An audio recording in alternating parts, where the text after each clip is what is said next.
ښه، اوس به په فایروال باندې وغږېدو. ډېر ساده او ډېر زر به تېر شو ځکه چې دا ډېر ډیټیل یې په دغه باندې کولی شي، مطلب یعنې بیخي ډېر وغږېدو. خو زه به ساده چې کوم شیان چې ډېر مهم دي دغه کلاس لپاره په هغه باندې به وغږېدم. اول دا چې فایروال څه دی. فایروال چې دی داسې سوچ ورته وکړئ لکه یو دروازې غوندې چې په یو سیستم ته یا یو نیټورک ته یا کمپیوټر ته د غلطو ویب سایټو یا د غلطو خلکو، مطلب یعنې غلطو یعنې لاسرسی نه مخنیوی کوي. یعنې داسې که څوک وغواړي مثلا انټرنټ له طریقه وغواړي دلته راننوځي یا یعنې تاسې فایلو کې کار ولري یا تاسې مطلب یعنې تاسې د فایلو سیکیورټي مطلب در خراب کړي امنیت که نه، د هغه لپاره فایروال ډېر زیات اړین دی، ډېر زیات مهم دی. او دا ضروري نه دی چې خامخا د باید فایروال د باید شی سافټویر دی، مطلب دا د هارډویر هم کېدلی شي، سافت هم کولی شي که نه.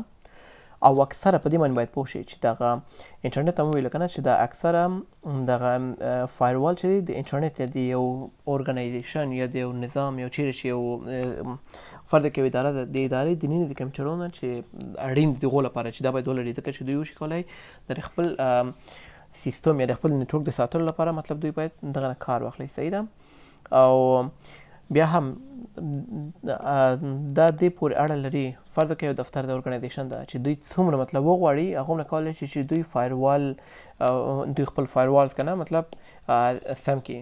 یعنې کولی شي چې مطلب یعنې د فایروال ولري چې کولی شي د هر سیستم نه مطلب یعنې د هر رقم وایروس نه د هر رقم لاسرسی نه دوی سیستمونو ته مخنیوی وکړي. او ډېر فایروال داسې چې مطلب کولی شي چې په کومه چته په کومه توګه کولی شي چې کمپیوټرونه وساتي. صحیح ده. نو ټول فرق کوي د یو دفتر پورې چې څه رقم سافټویر دوی پکې انسټالوي او څه رقم فایروال نه دوی کار اخلي. صحیح ده.